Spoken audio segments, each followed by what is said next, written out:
Capítulo 7. Los dos niños Jesús. Bhishma Karman. Ahura Mazdao. Cristo.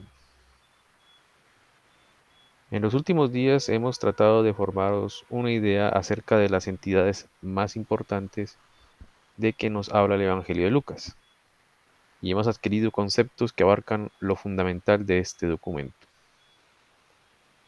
Más aún nos hace falta estudiar la ulterior evolución de la entidad principal de los Evangelios, y con ello de la entidad principal de nuestra tierra, el Cristo Jesús mismo. En primer lugar, hemos de recordar lo que ya hemos dicho, o sea que el Cristo Jesús, del cual trata el Evangelio, nació, por así decirlo, físicamente como el Jesús natánico de la casa de David. Este niño llega a los 12 años, y en el momento de haber cumplido su desarrollo hasta tal edad, penetra en su cuerpo la deidad que en tiempos pasados se había incorporado en la entidad que inauguró la cultura persa. De modo que a partir de los 12 años de edad se nos presenta el yo de Zoroastro en el cuerpo de Jesús natánico. Y ahora nos incumbe seguir exactamente la evolución de esta entidad.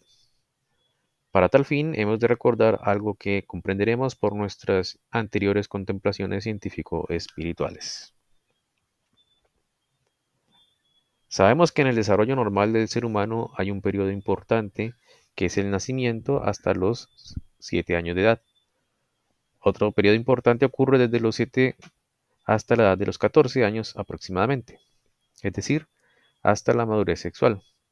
Después sigue el periodo de los 14 años hasta los 21 años, al que siguen los que terminan a los 28 y a los 35 años de edad respectivamente. Se entiende que estos periodos no hay que tomarlos minuciosamente de manera que siempre termine exactamente el cumplirse los años respectivos, sino que la importante transición que se produce por el séptimo año ha de considerarse como coincidente con la segunda dentición. Eso significa que dicha transición no se produce de golpe, sino gradualmente dentro del tiempo de la segunda dentición. De un modo similar, los demás pasajes también se cumplen paulatinamente.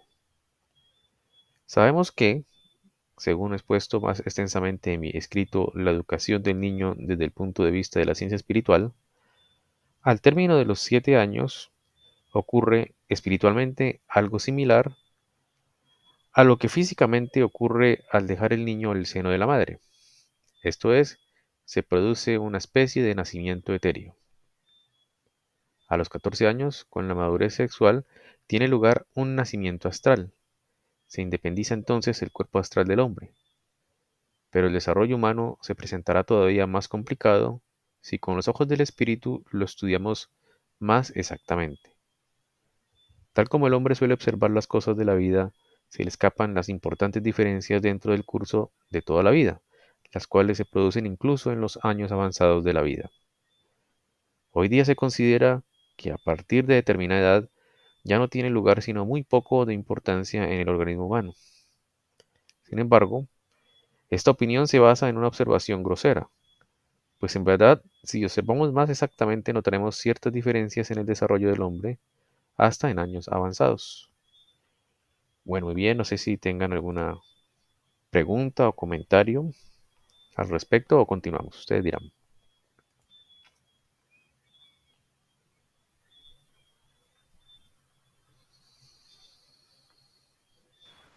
En el texto dice que a los 14 años es que se forma el cuerpo astral, ¿cierto? ¿Eso se Sí, entendió? sí, o sea, es como si naciera el cuerpo astral, porque está en germen y se está desarrollando poco a poco. Y se puede decir que es como que si se liberara, pues, o sea, ya quedará listo para empezar a orar. Más bien sería como la idea. Estaba pensando pues que uno,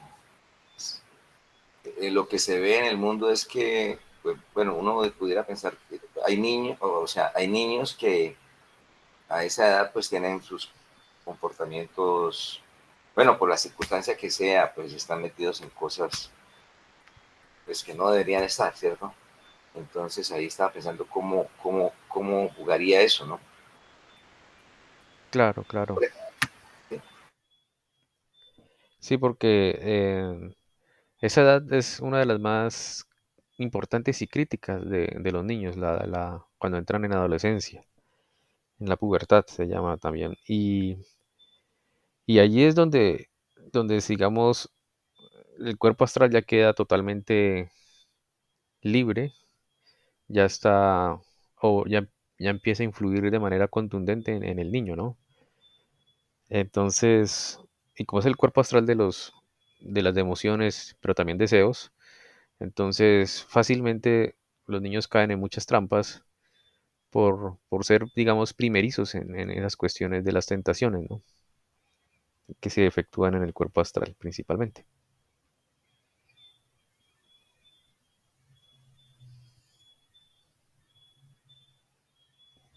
Bueno, muy bien, no sé si alguien tenga algún comentario adicional, inquietud, o continuamos.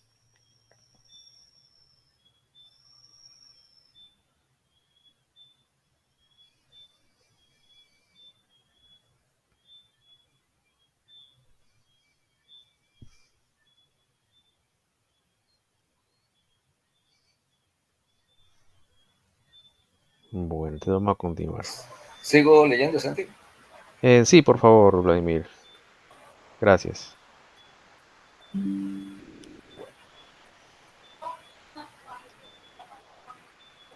Al desprenderse el niño de la envoltura física materna, resulta que en realidad no nace sino el cuerpo físico del hombre. De modo que es el cuerpo físico que en los primeros 7 años de la vida se presenta libremente. Naturalmente, para el educador es de suma importancia tener conocimiento de este hecho. Después, al separarse la envoltura etérea, también el cuerpo etéreo se presenta libremente. Y a los 14 años, al desprenderse la envoltura astral, queda libre el cuerpo astral. Empero, solo comprenderemos exactamente la entidad humana si tenemos en consideración la estructura dada en mi libro Teosofía, en que figura la ulterior división de los vehículos anímicos de la naturaleza humana. Allí se describe que después del cuerpo vital tenemos el llamado cuerpo sensible. Y es este que frente al mundo externo queda totalmente libre. Hablando con exactitud en el periodo de los 14 a 21 años de edad. A los 21 años va haciéndose libre lo que se llama el alma sensible. A los 28 el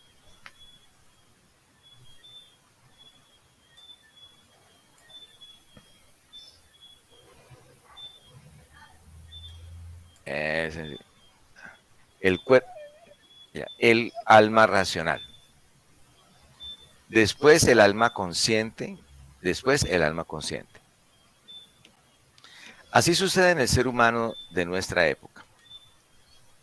El que observa la vida humana según los conocimientos de la ciencia espiritual sabe muy bien que estos estados evolutivos exigen que existen, sabe bien que estos estados evolutivos existen. Y los grandes conductores de la humanidad saben además que el 35º año es de extraordinaria importancia en la vida del hombre. Dante también sabía porque se refirió expresamente a la edad de los 35 años, en que tuvo las grandiosas visiones cósmicas que forman el contenido de su gran poema universal. Lo señala al comienzo de la Divina Comedia, que esas visiones las tuvo a la edad de 35 años. Es la edad en que el desarrollo del ser humano llega a la capacidad de utilizar plenamente como sus instrumentos las facultades que dependen del cuerpo sensible, del alma sensible y del alma racional. Muchas gracias, Vladimir. Mucho gusto. Muy interesante. No sé si alguien tenga algún comentario o alguna inquietud al respecto.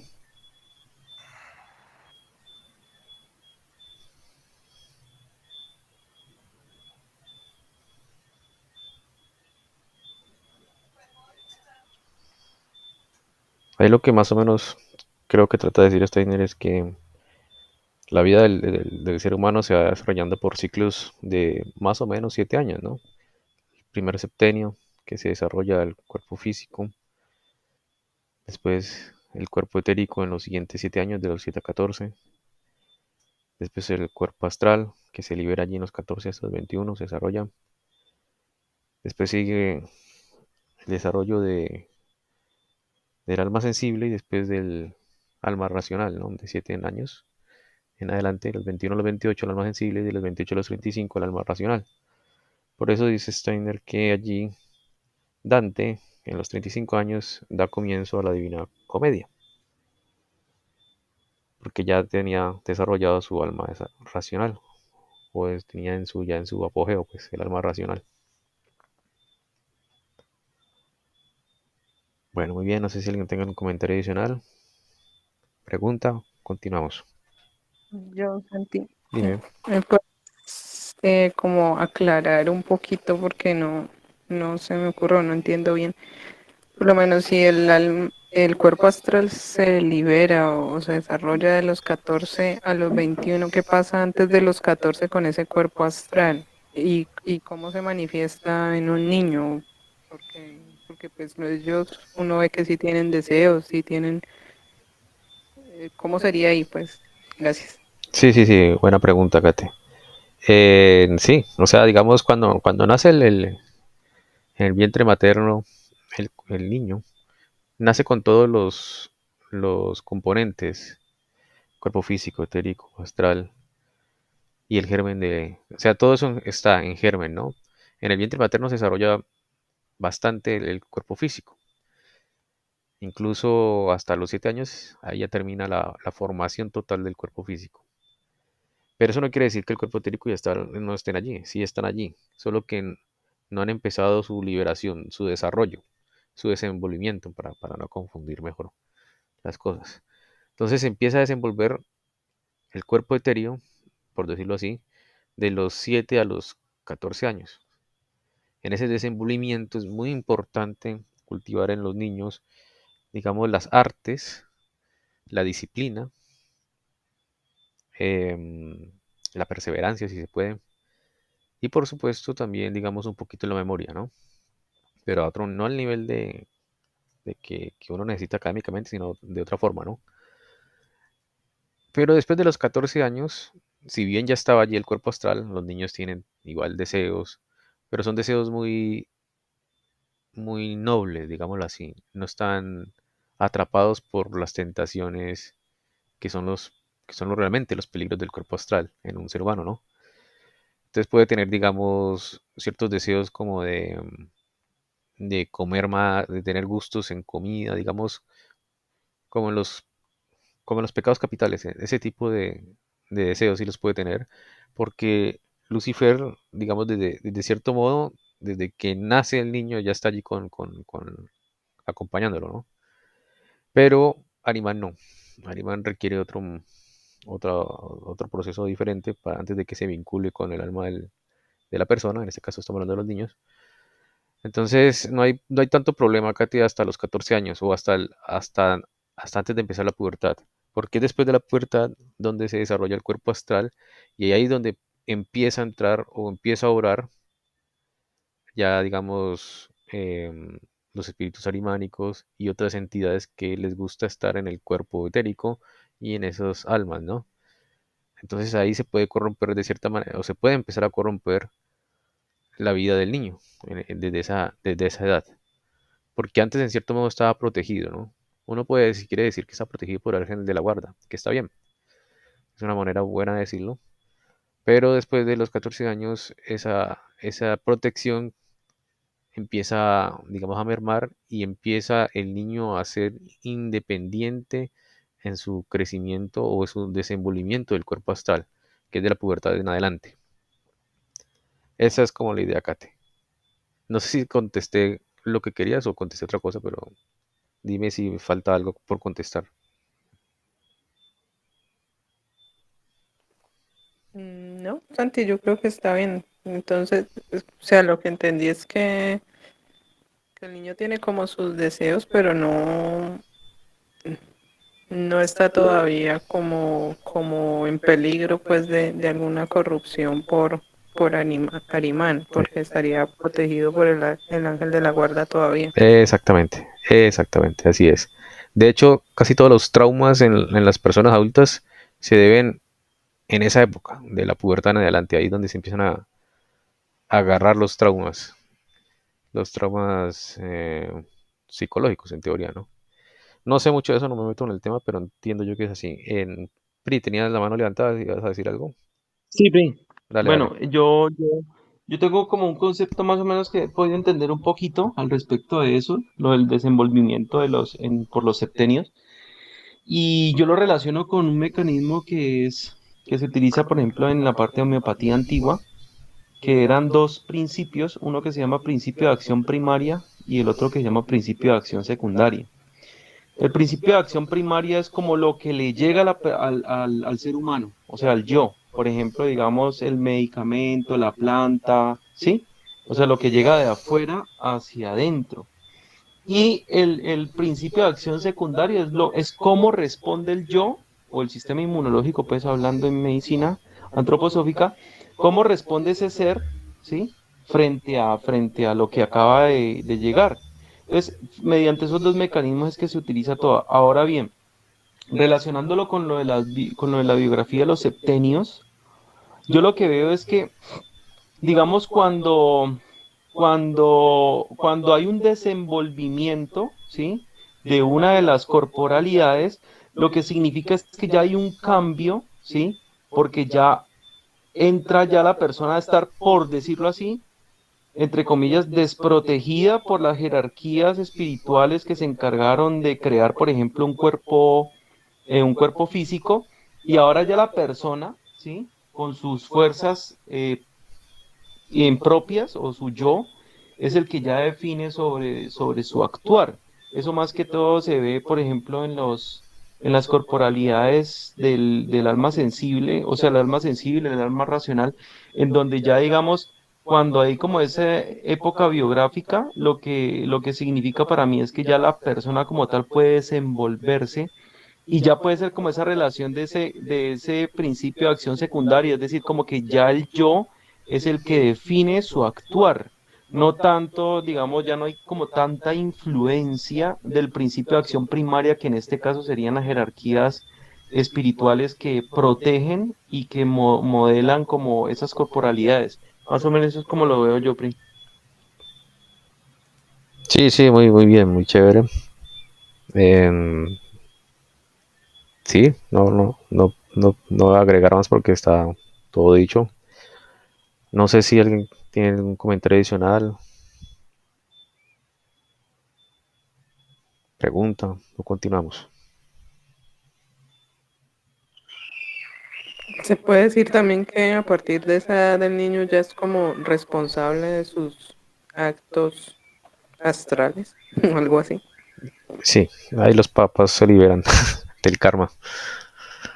Antes era en conjunto, ¿no?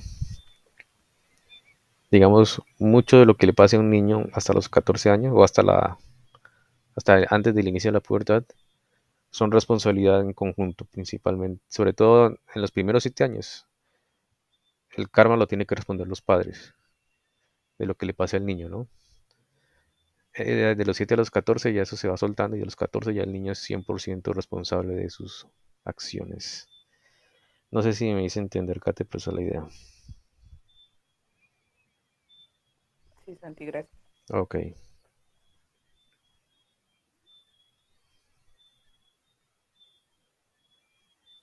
Por eso, cuando digamos en una familia que tenga muchos hijos y hay unos hijos que son mal educados y otros que son bien educados, por decirlo así, la culpa de que un niño sea mal educado es de los padres, ¿sí? En esas edades. Y el karma lo acarrea, digámoslo así, los padres. Pero después de la pubertad, ya el niño ya se independiza a nivel kármico. Ya todas sus acciones dependen de responsabilidad de él. Eso demuestra mucho lo importante de la labor de los padres hasta los primeros 14 años, hasta antes de la pubertad. Y por eso la educación es muy importante, porque depende de cómo se va a formar el niño. De ahí es como la base para lo que él va a hacer en la sociedad, ¿no? Claro, importantísimo porque uno hasta los 7 años le da como las herramientas entonces para que él se pueda defender de ahí en adelante. Correcto, correcto, así es. Así es.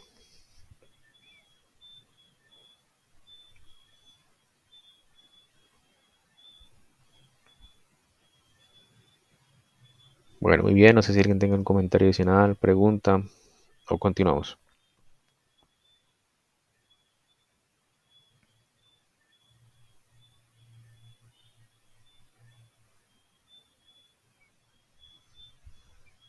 Bueno, vamos a continuar. En todos los tiempos, las grandes individualidades, al hablar de la evolución del hombre, siempre se referían a esa división. No obstante, en Oriente los periodos son algo distintos, de modo que para la cultura oriental no se hacían las mismas diferencias en cuanto a la división, pero en Occidente siempre había que hacerlas. Los griegos, por ejemplo, empleaban otras palabras para designar lo mismo que nosotros. Para describir lo anímico empezaban con lo que nosotros llamamos cuerpo vital, denominándolo trepticum. Para el cuerpo sensible usaban un término significativo, estheticum. El alma sensible la llamaban orecticon y el alma racional kineticum. El alma consciente, que en nuestros tiempos es el tesoro más valioso del ser humano, la llamaban dianoeticon. Esta es exactamente señalada, la evolución del ser humano. Ahora bien, debido a ciertas condiciones que luego vamos a elucidar, el desarrollo del Jesús natánico se había adelantado, y esto, por otra parte, fue posible porque en aquel territorio la pubertad se producía más temprano. Hubo además otras causas particulares, por las cuales lo que generalmente se produce a los 14 años sucedió para él a los 12 años, y lo que por lo común se produce a los 21 años sucedió para él a los 19. Y los procesos que comúnmente tienen lugar a los 28 y a los 35 años ocurrieron en su vida a los 26 y a los 33 años respectivamente. También hay que tener presente que físicamente tenemos al Jesús natánico hasta la edad de los 12 años, pero que a partir de esa edad vive en su cuerpo el yo de Zoroastro. ¿Qué significa esto? Esto quiere decir que a partir de los 12 años aquel yo maduro estuvo activo para formar el cuerpo sensible, el alma sensible y el alma racional del Jesús natánico, de tal manera como solo pudo hacerlo un yo tan maduro, el cual durante las más diversas encarnaciones había experimentado los, des- los destinos del yo de Zoroastro. Así se nos presenta el hecho maravilloso de que a los 12 años incorporó el yo de Zoroastro en el cuerpo del Jesús natánico para desarrollar en su alma todas las facultades de la manera más perfecta. Se formó pues un cuerpo sensible, capaz de elevar la mirada hacia el cosmos y de recibir la impresión de la entidad espiritual del antiguo Ahura Mazdao. En su alma sensible surgió la sabiduría que sólo pudo desarrollarse sobre la base del conocimiento relacionado con el Ahura Mazdao. Se formó además un alma racional capaz de comprender, es decir, de formarse conceptos claros de lo que anteriormente la humanidad solo había recibido desde afuera a través de las corrientes espirituales. De esta manera se desarrolló el Jesús natánico, con el yo de Zoroastro en su ser, hasta cerca de los 30 años de edad. Surgió entonces otro acontecimiento. Volvió a producirse, pero ahora de una manera más universal y más importante, el fenómeno que en cierto modo había tenido lugar a la edad de los 12 años del Jesús natánico, cuando lo más íntimo de su ser se había compenetrado de un nuevo yo. Vemos que al llegar a los 30 años, el yo de Zoroastro ha terminado de cumplir su misión para con el alma de Jesús natánico, habiendo desarrollado sus facultades de la manera más sublime y habiéndolo infundido todo cuanto había adquirido en el curso de sus encarnaciones pasadas. De modo que pudo decir, ahora he cumplido mi misión. El yo de Zoroastro dejó entonces el cuerpo de Jesús natánico. Hasta los 12 años de edad, el yo de Zoroastro había vivido en el cuerpo de Jesús salomónico. Este, después de abandonarle, el yo de Zoroastro no pudo seguir su desarrollo terrenal, el cual quedó detenido. Ciertamente había alcanzado una madurez extraordinaria debido a que poseía un yo tan elevado. Quien hubiera observado exteriormente al niño Jesús salomónico habría comprobado que poseía una madurez espiritual precoz en el más alto grado, pero su desarrollo quedó interrumpido al abandonarle el yo de Zoroastro. Y al acercarse el momento, relativamente temprano, de la muerte de la madre del Jesús natánico, o sea, el hecho de que su entidad espiritual fuera elevada al mundo espiritual, sucedió que ella llevó consigo los valores eternos y las fuerzas creadoras del niño Jesús salomónico, el que también murió aproximadamente al mismo tiempo que la madre del Jesús natánico. Fue una envoltura etérea muy valiosa la que se separó del cuerpo del Jesús salomónico. Sabemos que el cuerpo etéreo del hombre alcanza su principal desarrollo entre los 7 años de edad y la madurez sexual. En este caso se trató del cuerpo etéreo evolucionado por las fuerzas del yo de Zoroastro. También sabemos que en el momento de la muerte el cuerpo etéreo deja el cuerpo físico y que normalmente queda desprendido todo lo no utilizable para la eternidad. Solo una especie de extracto del cuerpo etéreo lleva hacia el mundo espiritual. En el caso de Jesús salomónico, la mayor parte de su cuerpo etéreo resultó utilizable para la entidad, y la madre del Jesús natánico llevó la totalidad del cuerpo vital de aquel niño al mundo espiritual. El cuerpo etéreo del hombre forma y construye su cuerpo físico. Podemos imaginarnos que entre el cuerpo etéreo del Jesús salomónico, que fue llevado al mundo espiritual por un lado, y el yo de Zoroastro por otro lado, hubo efectivamente una profunda afinidad, ya que ambos estaban unidos durante la vida terrenal hasta los 12 años. Y cuando el yo de Zoroastro dejó el cuerpo de Jesús de Nazaret, volvieron a hacerle valer las fuerzas de afinidad entre el yo de Zoroastro y el cuerpo etéreo que perteneciera al niño Jesús salomónico. Bueno, ¿hasta ahí alguna pregunta, comentario?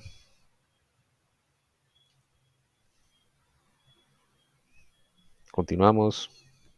Repito, ustedes verán.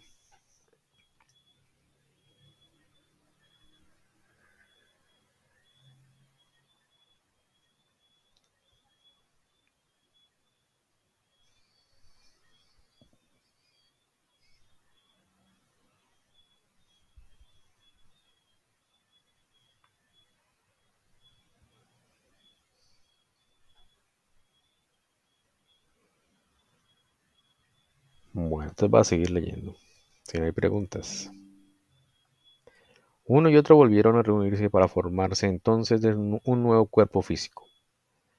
El yo de Zoroastro poseía tal madurez que no le hacía falta volver a pasar por el mundo espiritual, sino que después de relativamente breve tiempo, mediante el cuerpo etéreo que acabamos de caracterizar, pudo formarse un nuevo cuerpo físico.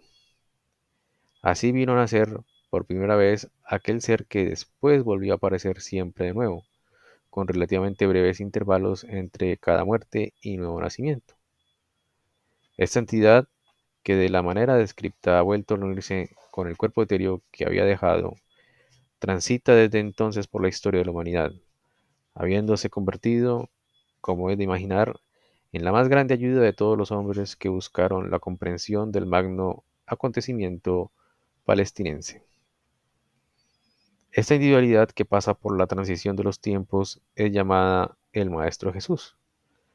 Así vemos que Zoroastro, después del reencuentro de su yo con su cuerpo etéreo, empezó como Maestro Jesús a tomar su camino por la evolución de la humanidad, y desde entonces vuelve a encarnarse siempre de nuevo sobre nuestra tierra con la misión de dirigir la corriente espiritual del cristianismo.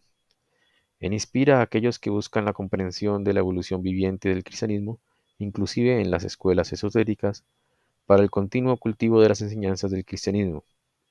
Inspira a las grandes figuras espirituales del cristianismo, enseñándoles sin cesar lo que significa el magno acontecimiento de Palestina. El yo de Zoroastro ha dado sus fuerzas al cuerpo del Jesús natánico desde los 12 a los 30 años de edad.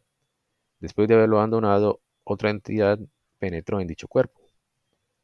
El bautismo en el Jordán es caracterizado en todos los evangelios como el momento en que, en lugar del yo de Zoroastro, un yo supremo penetró en el Jesús natánico. En otra oportunidad ya hemos señalado que en aquellos tiempos antiguos el bautismo había sido algo muy distinto de lo que fue más tarde, cuando llegó a ser un mero símbolo. Juan Bautista también lo ejecutó de un modo distinto, pues los bautizados fueron sumergidos en el agua con todo su cuerpo. Por lo expuesto en otras conferencias antroposóficas, sabemos que en tales casos puede ocurrir algo muy importante. Incluso en la vida común, cuando una persona está por ahogarse, sufre un shock, puede suceder que se le presenta la imagen de toda su vida pasada cual un extenso cuadro. Esto acontece porque se produce por un instante lo que comúnmente solo ocurre después de la muerte. El cuerpo etérico se separa del cuerpo físico y queda libre de las fuerzas de este último. Esto también ocurrió en la mayoría de las personas bautizadas por Juan, y principalmente sucedió en el bautismo de Juan, en el bautismo del Jesús natánico, cuyo cuerpo etéreo fue quitado del cuerpo físico. En ese mismo instante pudo penetrar y posesionarse del cuerpo de Jesús la suprema entidad a la que hemos dado el nombre de Cristo. De modo que desde el momento del bautismo ejecutado por Juan, la entidad del Cristo mora en Jesús natánico. Esto es el significado de las palabras que así figuran en los primitivos evangelios. Este es mi hijo amado, hoy lo he engendrado. Quiere decir que ahora se ha engendrado al Hijo del cielo, al Cristo, fecundado por la divinidad unitaria que compenetra el universo y concebido por el cuerpo y toda la organización del Jesús natánico, al que se había preparado para recibir de las alturas el germen del futuro fruto. Este es mi hijo amado, hoy le he engendrado. Así figura en los evangelios primitivos, y así verdaderamente debiera figurar en los evangelios que conocemos. Bueno, no sé si tengan alguna pregunta, comentario, continuamos, quieren que repita, ustedes dirán.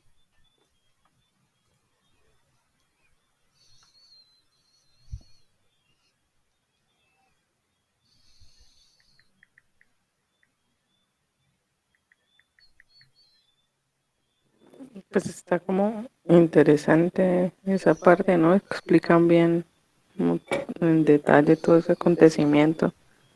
Sería bueno repetirlo, pero como cada uno despacio y para entenderlo bien, porque como con el cuadrito que hizo Francisca, porque así rápido se entiende, pero es mejor como con más detalle, ¿no? Sería chévere. Sí, sí, sí, claro. A veces uno necesita de esos cuadros, mapas mentales, para poder entender bien el asunto. Esto es bastante, no es sencillo, es complicado porque son procesos complejos lo que sucedió en torno a las dos familias de los Jesús y el final, el acontecimiento principal, que es la entrada del Cristo en un cuerpo humano, ¿no? Que se fue a los 30 años. Eh, sí, hay que releer muchas veces y entenderlo.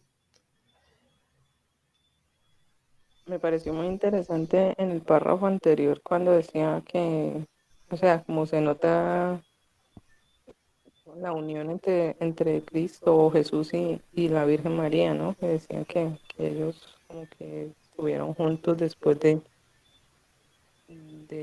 morir o algo así.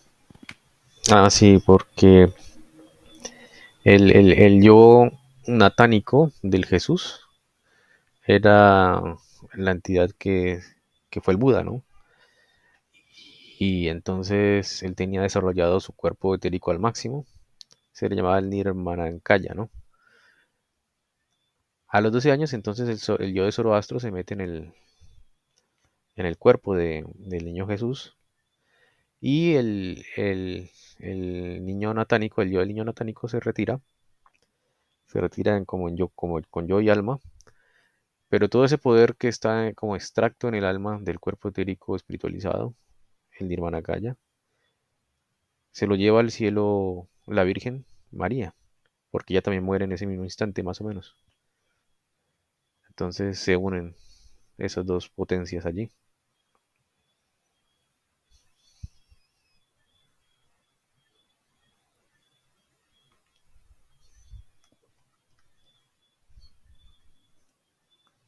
Bueno, muy bien, no sé si tengan alguna pregunta, comentario adicional. o continuamos con la lectura?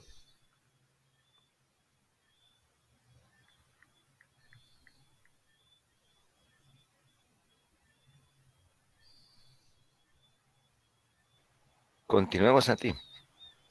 Ok, muy bien.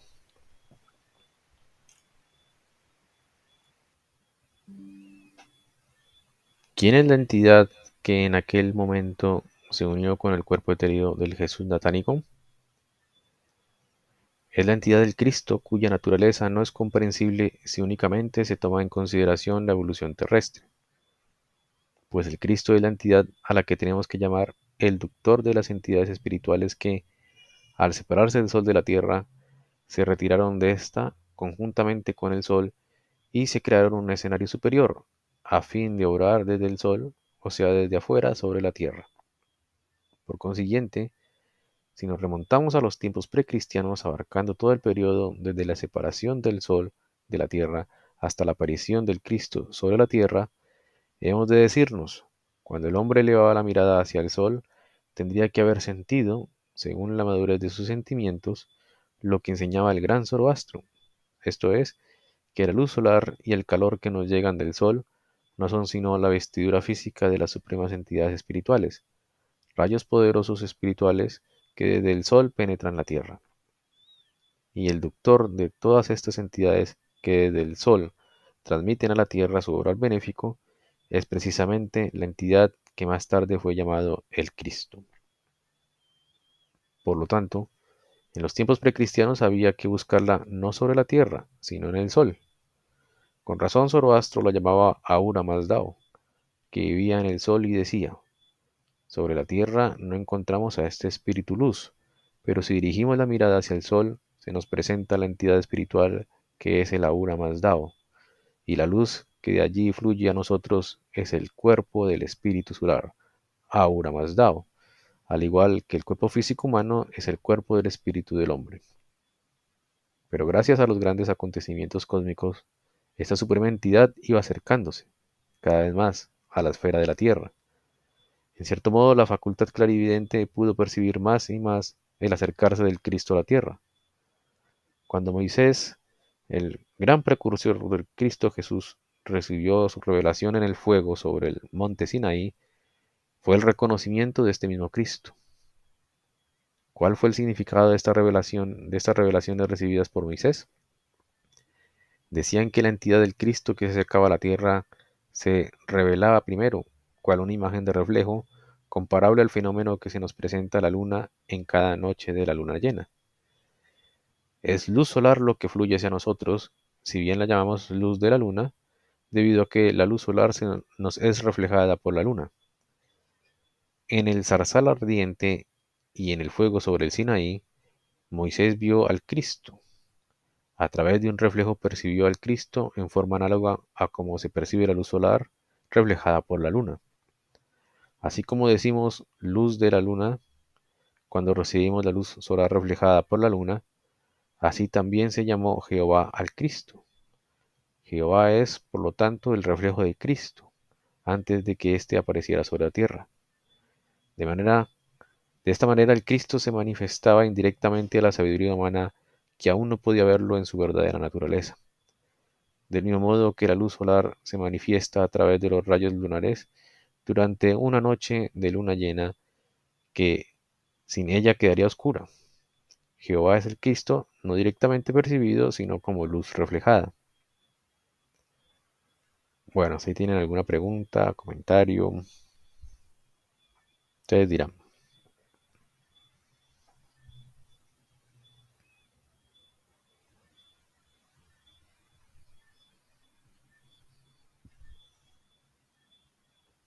Sugiero que volvamos a leer eso último, Santi. Vale, vale. ¿Cuál fue el significado de estas revelaciones recibidas por Moisés? Decían que la entidad del Cristo que se acercaba a la tierra se revelaba primero cual una imagen de reflejo comparable al fenómeno que se nos presenta a la luna en cada noche de luna llena. Es la luz solar la que fluye hacia nosotros, si bien la llamamos luz de la luna, debido a que la luz solar nos es reflejada por la luna. En el zarzal ardiente y en el fuego sobre el Sinaí, Moisés vio al Cristo.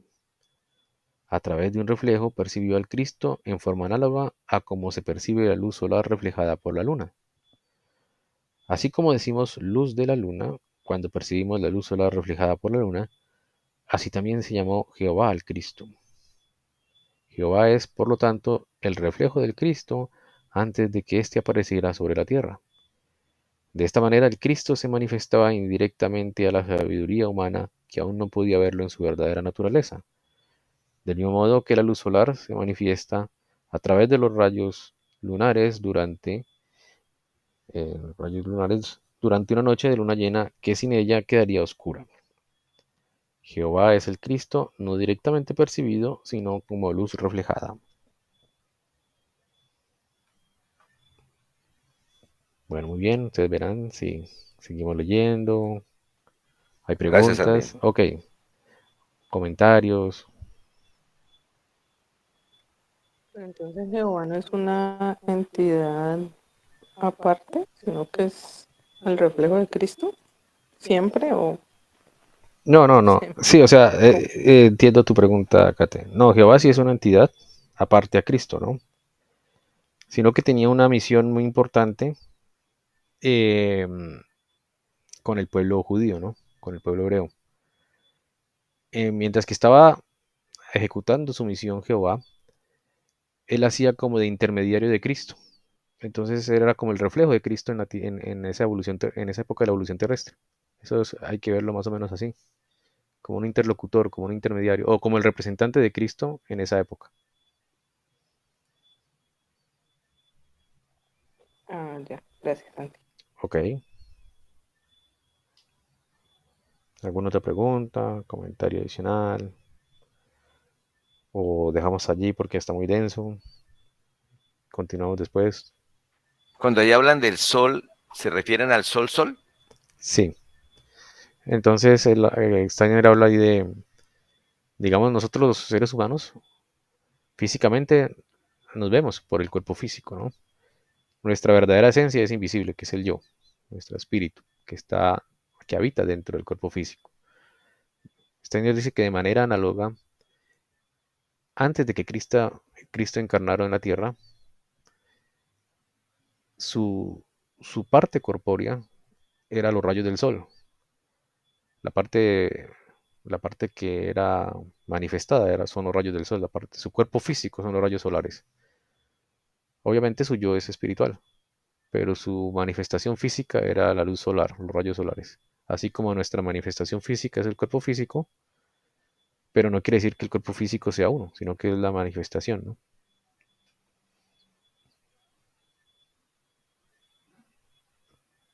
Esa es como la idea, Vladimir. Gracias, Santi. Ok.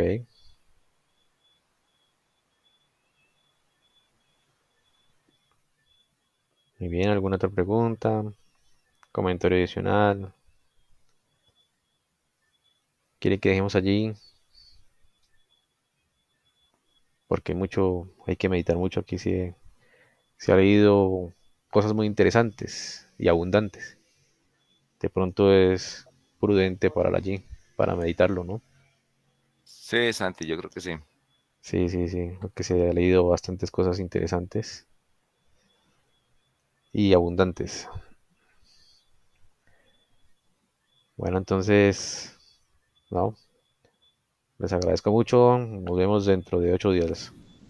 Muchas Muchas gracias, gracias a Santiago. Santi, ustedes. muchas gracias. A Muchas ustedes. gracias. Feliz Bueno, Chao. noche. feliz noche. Buenas noches. Bueno, nos vemos. Chao, Chao, buenas chao. noches. Chao.